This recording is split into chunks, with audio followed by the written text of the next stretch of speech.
सभी लोग हेडिंग लगा लो, संविधान के प्रमुख अनुच्छेद। आई बात समझ में? अनुच्छेद 123 तक हम पढ़ा चुके थे, 124 से शुरू कर रहे हैं। अक्सर परीक्षा में पूछो जाता है। उत्तर प्रदेश में तो सरकारी नौकरी प्राप्त करने को मतलब है कलिंग को युद्ध जीतनो। ससुर ऐसी दशा है, हम तुम्हें कहाँ बतावें। इससे बढ़िया ठिलिया लगाते तो अबलो अरबपति हो ही जाते, ना में तो बर्बाद भई जाए रे। चलो शुरू करो। अनुच्छेद 124। अनुच्छेद 124 में लिखा है बाबू मेरे, सुप्रीम कोर्ट की स्थापना। अपने भारत में एक उच्चतम न्यायालय है, उच्च न्यायालय अलग होता है, उच्चतम अलग होता है। तो अनुच्छेद 124 में लिखा हुआ है कि भारत में एक सुप्रीम कोर्ट होगा, तो हमने बना दिया, सीधी सी बात है। और बाबू दो आगे कर दो, एक पीछे कर दो, तो कितने हो गए? 214। ठीक है, 214। तो इसमें लिखा है हाई कोर्ट की स्थापना। लिखा है इसी वजह से तो प्रत्येक राज्य में एक एक हाई कोर्ट बनाई दोगे है। मन जज बैठे ना बैठे वो बात अलग है। तो ध्यान रखियो, 124 में सुप्रीम कोर्ट है और 214 में क्या है? हाई कोर्ट की स्थापना। अब बाबू एक बात याद रखियो, 1773 में अंग्रेज सरकार एक एक्ट लेके आई थी, एक नियम लेके आई थी, जाको नाम तो रेगुलेटिंग एक्ट। तो इसी के तहत कलकत्ता में पहला सुप्रीम कोर्ट स्थापित किया गया था सन 1774 में। नई पल्ले पड़ी बात फिर सुन लो। 1773 में सरकार एक्ट लेके आई और अगली साल यानी एक साल बाद 1774 में कलकत्ता में पहला सुप्रीम कोर्ट बना था। लेकिन वो कोई काम को नहीं थो, वहाँ में सब अंग्रेज उनने पेल दे, तो भारतीय की सुनवाई नहीं होती। उसके बाद बाबू ये भी याद रखना, 1862 में 3 हाई कोर्ट स्थापित हुए थे भारत में पहली बार। पहला बना था कलकत्ता में, फिर मुंबई में, फिर मद्रास में। तो जो याद रखियो, पहलो हाई कोर्ट कहाँ स्थापित हो? तो कलकत्ता में। और पहलो सुप्रीम कोर्ट कहाँ स्थापित हो? तो कलकत्ता में। पल्ले पड़ी बात? पढ़े रहो पढ़े रहो पढ़े हो। तुम आज पढ़ ले वो, कल तुम्हारा ब्याह होता है। नौकरी के लिए लड़की ढूंढने की आवश्यकता ही नहीं है। जैसे तुम आज परीक्षा पास कर लो, पुलिस में लग गए, लड़की वाले तुम्हारे घरे खुद ही आई हैं, फिर 10 लाख 12 लाख 15 लाख मिल जाए, गाड़ी खरीदो ऐश करो। अब जो रोनो है ज़िंदगी को, अब नरक देखो। 127 में लिखा हुआ है तदर्थ न्यायाधीशों की नियुक्ति, यानी सुप्रीम कोर्ट में तदर्थ न्यायाधीश नियुक्त हो सकते हैं। संविदा पर जज नियुक्त हो सकते हैं यदि जजों की संख्या कम है। मान लीजिए 33 जज वैसे होते हैं और एक वैसा होता है मुख्य, 34 हो गए। अब 34 पता चली 20 ही हैं, तो 12-13 जो कम पड़ रहे हैं वे संविदा पर हम विद्वान जो होते हैं जज, उनको हम भर्ती कर सकते हैं बिना किसी परीक्षा के। समझ गए? 129 में लिखा हुआ है उच्चतम न्यायालय का अवलेखीय न्यायालय होना। इसका मतलब ये है कि अपना जो सुप्रीम कोर्ट है वो एक अवलेखीय न्यायालय होगा। अवलेखीय न्यायालय का मतलब है कि इसमें यदि सुप्रीम कोर्ट कोई आदेश पारित करता है, कोई फैसला सुनाता है, तो फैसला हर जगह मान्य होगा। ऐसा नहीं केवल एक व्यक्ति को लिए मान्य हो, वो सभी के लिए मान्य होगा और उसको सबूत के तौर पर पेश किया जाएगा। अक्सर तुमने देखी कि सुप्रीम कोर्ट ने बिहार से प्राइमरी से बीएड बाहर कर दी, तो मध्य प्रदेश वाले पहुँच के साहब यूँ बाहर करो, उत्तर प्रदेश वाले पहुँच के साहब यूँ से बाहर करो। तो इसका मतलब है सुप्रीम कोर्ट ने जो फैसला सुनाया है वो एक प्रकार से मान लो नियम नहीं कानून बन जाता है। अगला, अब सुप्रीम कोर्ट अपने फैसले पर पुनर्विचार कर सकता है। ये अनुच्छेद कौन सा? 137। 137 में जा लिखी है कि सुप्रीम कोर्ट अपने फैसले पर पुनर्अवलोकन कर सकता है। बाई चांस जज गुस्सा हो, घर से कलेश करके आओ होए और भाई जा लगी हो कि हमने गलत फैसला सुनाए दो, तो वो अपना फैसला बदल सकत है, दोबारा सुना सकत है, विचार कर सकत है। पल्ले पड़ गई बात? हाँ, व्यवहारिक तरीका से याद कर रखो, रटो ना, वैसू दिमाग पे बहुत प्रेशर है, फटिए। 143 143। जब छोटे हो तो जई पे आई लव यू लिखत थे, आई लव यू। हाँ, आई में 1, लब में 4, यू में 3 अक्षर हैं, तो यो आई लव यू 143। अब इसका मतलब समझो, राष्ट्रपति सुप्रीम कोर्ट के मुख्य न्यायाधीश से परामर्श कर सकता है। कहने का मतलब ये है कि राष्ट्रपति के पास कोई बिल आओ, वो तो कानून को कोई जानकार नहीं है, तो राष्ट्रपति समझ लो बैठा लो जात कुर्सी पे, खाली 15 अगस्त या 26 जनवरी को निकालो जाता है, फिर वह कमरा में पैक कर दो जाता है। तो राष्ट्रपति सुप्रीम कोर्ट के जज से परामर्श ले सकता है। उसके पास कोई बिल आया, उस पर साइन करें कि ना करें, तो कानून की ज्ञाता तो है नहीं राष्ट्रपति, तो सुप्रीम कोर्ट के मुख्य जज से फ़ोन करके पूछ कर भैया सही सिग्नेचर कर रहे हैं कि पूरी प्रॉपर्टी ये लिखाई ले रहे हैं। अगला 148 नियंत्रक एवं महालेखा परीक्षक। इसमें एक पद का वर्णन है जिसका नाम है नियंत्रक एवं महालेखा परीक्षक।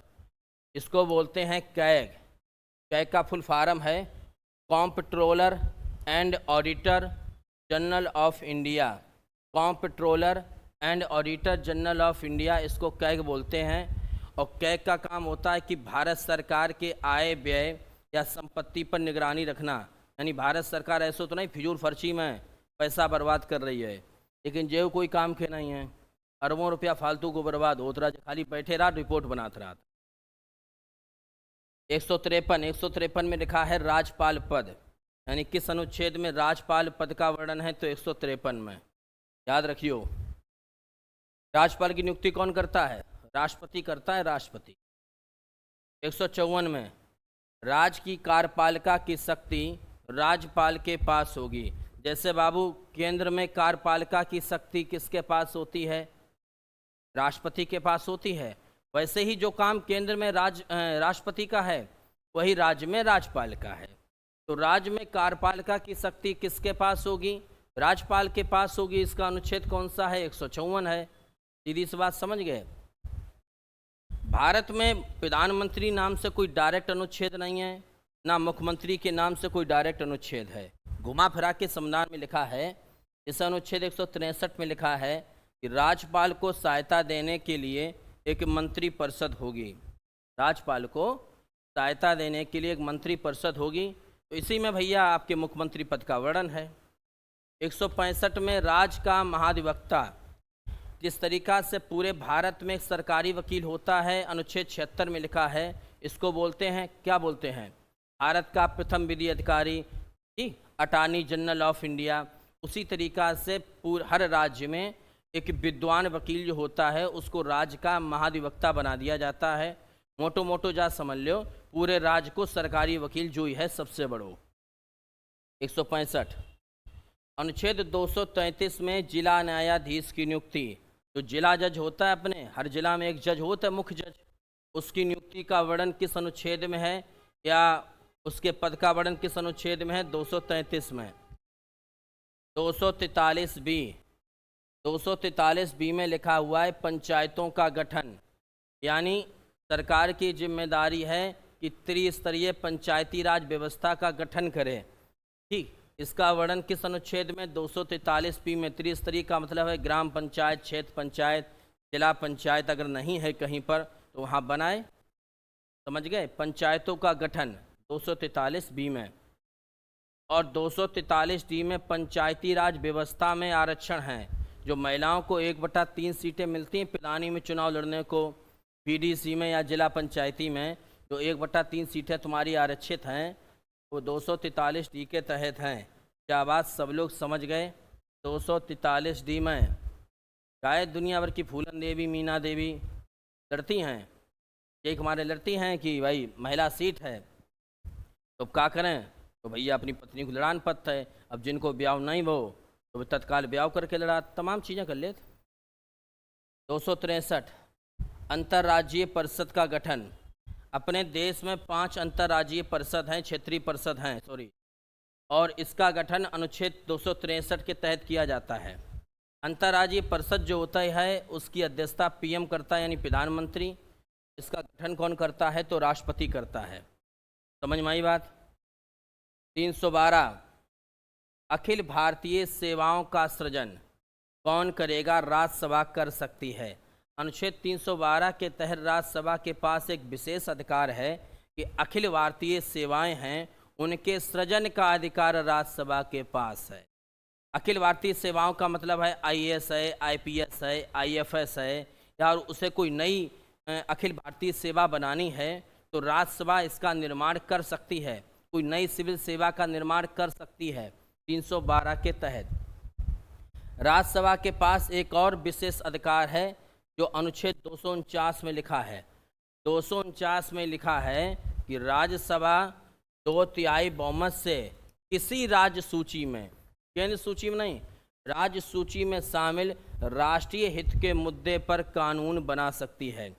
यानी अपनी जो राज्यसभा है केंद्र में, और राज्य सूची का कोई विषय है, जैसे राज्य सूची के विषय पर राज्य सरकार कानून बनाएगी, लेकिन राज्य सूची का विषय है और है राष्ट्रीय हित का मुद्दा, राष्ट्रीय हित के बराबर है, तो उस पर कानून बनाने का अधिकार किसके पास है? तो ध्यान रखना, राज्यसभा के पास है, राज्यसभा इस पर कानून बनाए सकत है। 315 मिर्जापुर मूवी में नहीं वो कट्टा चलता है, हाँ 315 गोली और आते एक। संघ लोक सेवा आयोग का गठन 315 में लिखा है यूपीएससी संघ लोक सेवा आयोग का वर्णन किस अनुच्छेद में है? 315। और इसके अध्यक्ष की नियुक्ति कौन करता है? तो राष्ट्रपति। ये केवल नियुक्ति करत रहा, भारत में राष्ट्रपति की इतनी वैल्यू नहीं है, जातीय वोट इकट्ठा करने के लिए बनाया जाता है।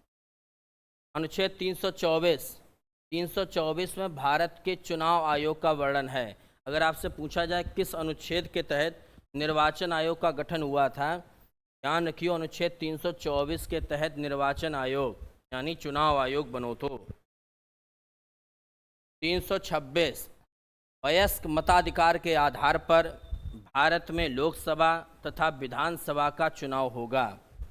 वयस्क मताधिकार का मतलब है कि 18 वर्ष से ऊपर का व्यक्ति यहाँ वोट डालता है, चाहे वो शिक्षित हो चाहे अशिक्षित हो, चाहे दिमाग से पागल होए वो कछु होए, 18 वर्ष से ऊपर का व्यक्ति वोट डालेगा, इसी को बोलते हैं वयस्क मताधिकार।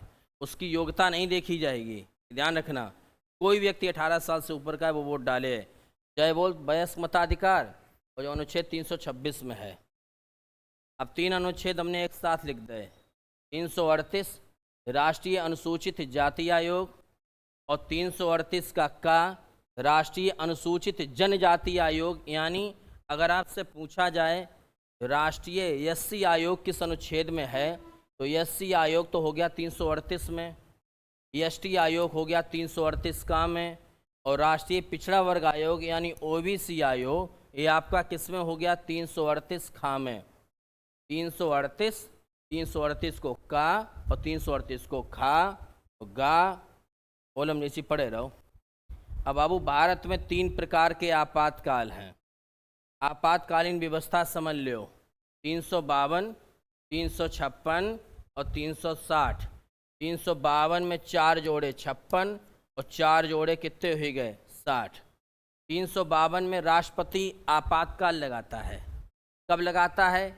जब बाह्य आक्रमण की स्थिति हो। बाह्य आक्रमण की स्थिति कैसे? जिससे पाकिस्तान ने हमला कर दो, वो तो खैर अब करना ही पे, उसकी फटी पड़ी है। हाँ, बाई चांस चीन ने इंगो चिंगो ने एकदम चढ़ बैठे और एकदम अचानक मिसाइल हमला कर दें, कुछ हमला कर दें, तो राष्ट्रपति क्या करेगा? भारत में आपातकाल लगा देगा। क्लियर है भाई? इमरजेंसी लगा देगा। और ये इमरजेंसी कितने महीने तक होती है? 6 महीने तक। फिर संसद सिफारिश करेगी, फिर 6 महीने तक बढ़ा दी जाएगी। राष्ट्रपति शासन अनुच्छेद 356 में राज्यपाल की सिफारिश पर, मान लो कोई मुख्यमंत्री है सही काम नहीं कर रहा है, तो मुख्यमंत्री अगर सही काम नहीं करा तो राज्यपाल राष्ट्रपति से कहेगा क्या राज्य की स्थिति बहुत खराब है, मुख्यमंत्री तो सब लूटे ले रहे हैं, तो राज्यपाल के कहने पर राष्ट्रपति वहाँ पर राज्यपाल शासन लगा देगा, राष्ट्रपति शासन लगा देगा। इसको बोलते हैं अनुच्छेद 356, यानी राजकीय आपात है। ये केवल स्टेट में लगता है, पूरे देश में नहीं लगता है। 360 वित्तीय आपातकाल, भूखमरी पड़ जाए, भूकंप आई जाए, सुनामी आई जाए, विस्फोट हो जाए, अकाल पड़ जाए, तो वित्तीय आपातकाल राष्ट्रपति लगा देगा। लेकिन कृपा ऐसी है प्रभु की कि भारत में एक बार वित्तीय आपातकाल नहीं लगो। बात पल्ले पड़ी। 368 संविधान संशोधन, जरूरत पड़ने पर समय समय पर हम संविधान में संशोधन कर सकते हैं और करते भी हैं, लगातार चल भी रहा है। तो एक किस अनुच्छेद के तहत करते हैं? 368 के तहत करते हैं। तो जितने हमने लगभग इम्पोर्टेंट अनुच्छेद थे तुम्हारी खोपड़ी में डाल दे। अब तुम क्या करो, इनको आराम से नोट कर लो। ठीक, टेलीग्राम से तो जुड़े हुए हो, जो लोग नहीं जुड़े हैं एक कमेंट करके बताए दें, उन्हें हम कमेंट से जोड़ दिए।